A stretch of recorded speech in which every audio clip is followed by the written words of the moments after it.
9월 30일 목요일 하나님께서 저희에게 주신 말씀은 디모데전서 6장 11절부터 21절까지의 말씀입니다. 오직 너 하나님의 사람아 이것들을 피하고 의와 경건과 믿음과 사랑과 인내와 온유를 따르며 믿음의 선한 싸움을 싸우라. 영생을 취하라. 이를 위하여 내가 부르심을 받았고 많은 증인 앞에서 선한 증언을 하였도다. 만물을 살게 하신 하나님 앞과 본디오 빌라도를 향하여 선한 증언을 하신 그리스도 예수 앞에서 내가 너를 명하노니 우리 주 예수 그리스도께서 나타나실 때까지 흠도 없고 책망받을 것도 없이 명령을 지키라. 기약이 이르면 하나님이 그의 나타나심을 보이시리니 하나님은 복되시고 유일하신 주권자이시며 만왕의 왕이시며 만주의 주시여 오직 그에게만 죽지 아니함이 있고 가까이 가지 못할 빛에 거하시고 어떤 사람도 보지 못하였고 또 볼 수 없는 이시니 그에게 존귀와 영원한 권능을 돌릴지어다. 아멘. 내가 이 세대에서 부한 자들을 명하여 마음을 높이지 말고 정함이 없는 재물에 소망을 두지 말고 오직 우리에게 모든 것을 후히 주사 누리게 하시는 하나님께 두며 선을 행하고 선한 사업을 많이 하고 나누어 주기를 좋아하며 너그러운 자가 되게 하라. 이것이 장래에 자기를 위하여 좋은 터를 쌓아 참된 생명을 취하는 것이니라.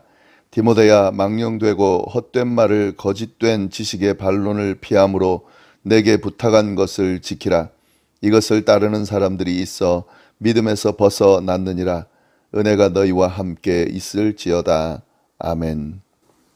네, 오늘 본문은 디모데전서 마지막 부분입니다. 사도 바울이 디모데에게 마지막으로 당부를 전하는 내용이 나옵니다. 11절 보시면 오직 너 하나님의 사람아 이렇게 이야기하고 있는데요. 하나님의 사람이라고 바울이 디모데를 지칭하고 있습니다. 이 하나님의 사람이라는 말은 세상의 사람이 아니라는 거죠. 세상의 욕망을 따르는 삶이 아니라 하나님의 뜻을 이루는 믿음의 선한 삶을 사는 사람이 바로 하나님의 사람입니다.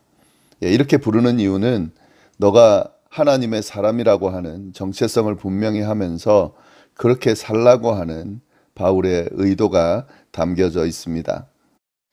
바울은 디모데를 하나님의 사람이라고 부르면서 네 가지의 명령을 합니다. 첫 번째 명령은 이것들을 피하라 하는 명령입니다. 피하라는 명령이죠. 여기서 이것들은 뭘까? 앞에서 이야기해 줬던 교훈들이죠. 그리고 바로 전에 이야기한 6장 1절부터 10절에 나오는 그 내용으로도 볼 수 있습니다. 간단하게 이야기를 하면 거짓 교훈, 다른 복음, 거짓 교사가 가르치는 거짓 교훈을 피하라 하는 그런 의미도 될 거고요. 돈을 사랑함이 일만하게 뿌리라고 했기 때문에 재물에 대한 탐욕을 피하라 하는 그런 의미도 될 겁니다. 이것들을 피하고 그 다음에 따르라 하는 내용이 나옵니다. 의와 경건과 믿음과 사랑과 인내와 온유를 따르라. 디모데가 따라야 될 것들이죠. 디모데가 정말 교회를 섬기는 사역자로서 또 그리스도인으로서 완벽한 사람으로 세워지기 위해서 따라야 될 것들을 이야기해 주고 있습니다. 그러니까 피하고 피해야 될 것과 따라야 될 것, 이걸 이제 연결해서 알려주는 거죠. 디모데가 피해야 될 것들은 피하고 따를 것들은 따르면서 바울이 맡겨준 사명을, 아니죠, 하나님 맡겨주신 거죠. 하나님이 맡겨주신 사명을 잘 감당해라, 이렇게 이야기하는 겁니다.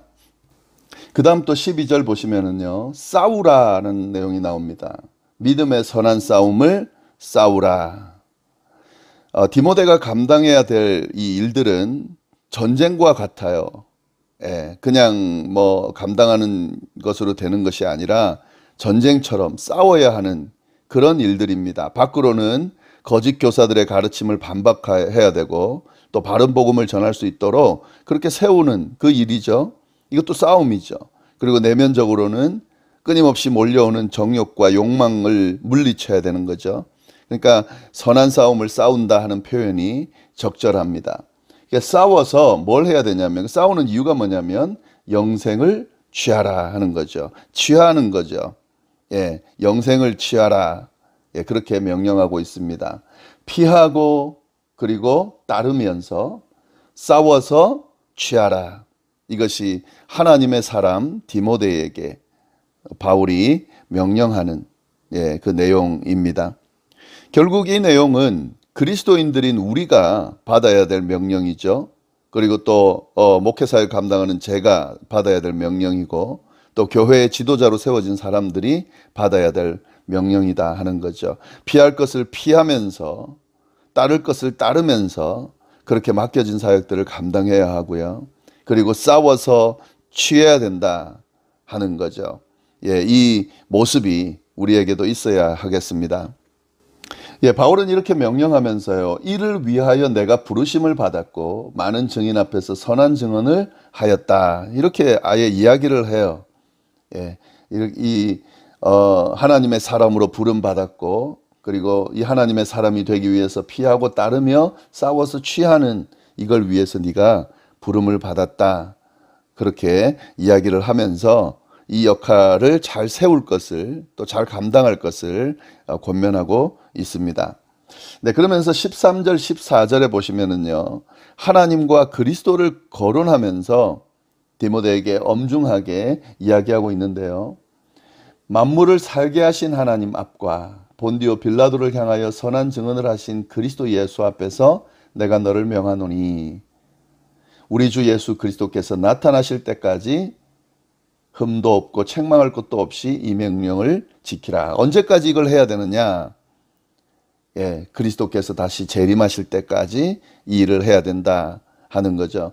그리고 지금 하나님의 사람으로 세워지기 위해서 피하고 따르고 싸워서 취해야 한다는 그 내용을 한마디로 이야기를 하는데요. 흠도 없고 책망받을 것도 없이 이 명령을 지키라.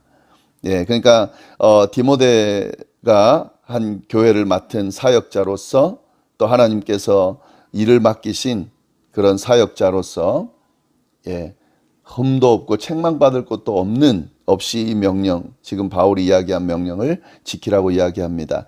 이 책망받을 것이 없는 이 모습은 앞에서 이야기를 했죠.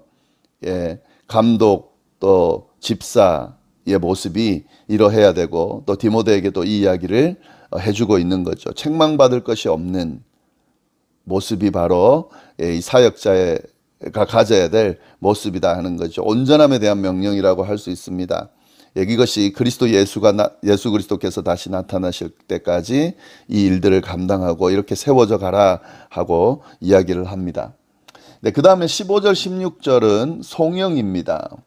이 바울이 편지를 마무리할 때 이 송영을 기록함으로 마무리를 하는데요.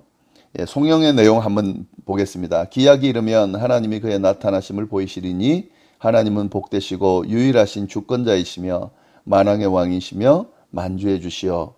오직 그에게만 죽지 아니함이 있고 가까이 가지 못할 빛에 거하시고 어떤 사람도 보지 못하였고 또 볼 수 없는 이시니 그에게 존귀와 영원한 권능을 돌릴지어다. 아멘. 하나님이 어떤 분이신지를 명확하게 하면서 그분께 영광을 돌린다. 이렇게 송영이 있습니다. 보통 근데 송영으로 마무리를 하는데요.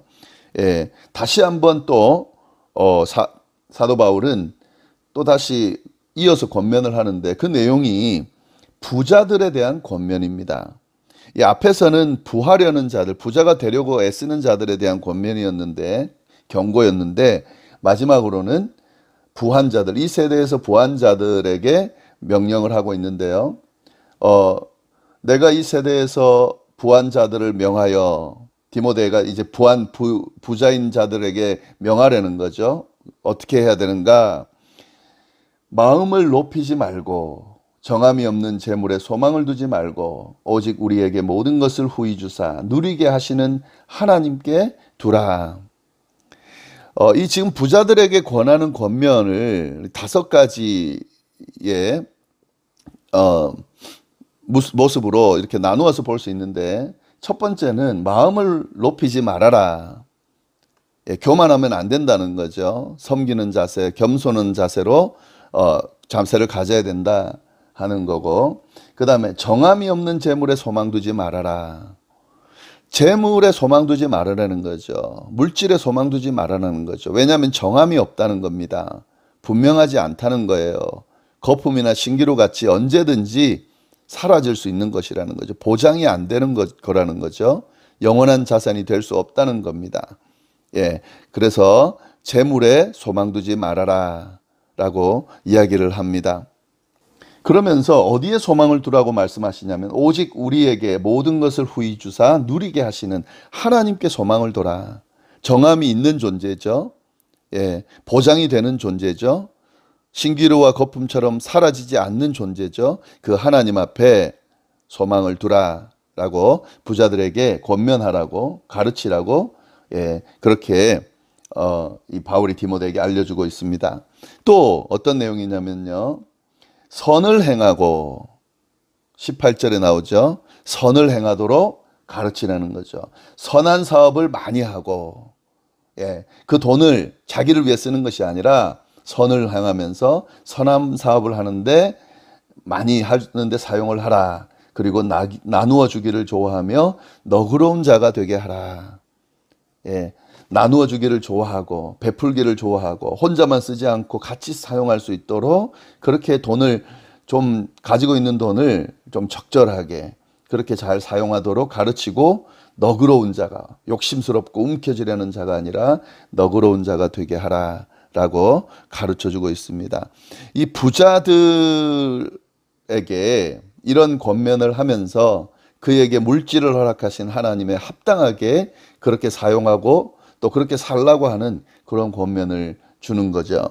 아마 에베소 교회에 이 부자들이 좀 있었던 것 같고 그 부자들에게 바른 가르침을 줄 필요가 있었기 때문에 바울이 디모데에게 이야기를 하는 겁니다. 네, 그리고 마지막 당부와 끝인사가 있는데 이 디모데전서는 비교적 짧은 인사로 끝을 맺습니다. 20절 디모데야 망령되고 헛된 말과 거짓된 지식의 반론을 피함으로 내게 부탁한 것을 지키라. 이것을 따르는 사람들이 있어 믿음에서 벗어났느니라. 은혜가 너희와 함께 있을지어다. 이 마지막 인사를 하면서도 꼭 이야기하고 싶은 핵심 이야기를 또 다시 반복합니다. 그게 뭐냐면 거짓 교사들이 있는데 그 거짓 교사들의 가르침을 피하고 또 잘 좀 세워라. 이게 내가 너에게 부탁하는 거기 때문에 이것을 좀 잘 지키라. 이렇게 마무리를 합니다. 디모데 전서의 내용은 목회 사역을 감당하는 자들에게 주어지는 하나님의 말씀이라고 볼 수 있겠습니다. 그러나 그리스도인으로서 어떻게 또 살아야 하는지에 대한 가르침도 분명히 있습니다. 저와 또 이 말씀을 보는 성도님들 모두가 이 말씀, 이 가르침들 굉장히 구체적이잖아요. 가르침들을 하나하나 좀 잘 새기면서 그 가르침에 따라서 그렇게 살아갈 수 있다면 우리가 하나님의 백성으로서 자녀로서 또 그리스도인으로서 잘 세워질 것이라 생각이 듭니다. 또한 저 경우 또 교회를 맡은 섬기는 또 지도자들의 경우에는 정말 존경받는 그런 사람들로 그렇게 세워질 수 있으리라 생각이 듭니다. 물론 쉽지는 않죠. 그런 하나님 앞에 기도하면서 도움을 구하면서 그렇게 해나간다면 하나님께서 귀하게 사용하시고 또 세워가실 것이라 생각이 듭니다. 우리 함께 기도하겠습니다. 하나님 아버지, 디모데전서 말씀을 통하여 우리에게 귀한 가르침들을 허락해 주셔서 감사합니다. 하나님의 백성으로 그리스도인으로 살아가기 위해서 무엇이 중요한지를 우리가 잘 봤습니다. 또 하나님께서 맡기신 사역을 감당하는 자로서 또 교회를 섬기는 자로서 어떻게 어떤 모습으로 그렇게 세워져야 하는지도 우리가 잘 봤습니다. 하나님, 그냥 지식적으로 아는 것으로 끝나지 않고 정말 우리의 삶에서 이 하나님의 가르침들이 드러나게 하시며 또 이 가르침이 드러남으로 말미암아 우리의 삶이, 우리의 모습이, 우리의 신앙생활이 또 우리에게 맡겨진 사역이 잘 세워지는 역사가 일어날 수 있도록 인도하여 주옵소서. 함께하여 주시기를 간절히 바라고 예수님의 이름으로 기도드립니다. 아멘.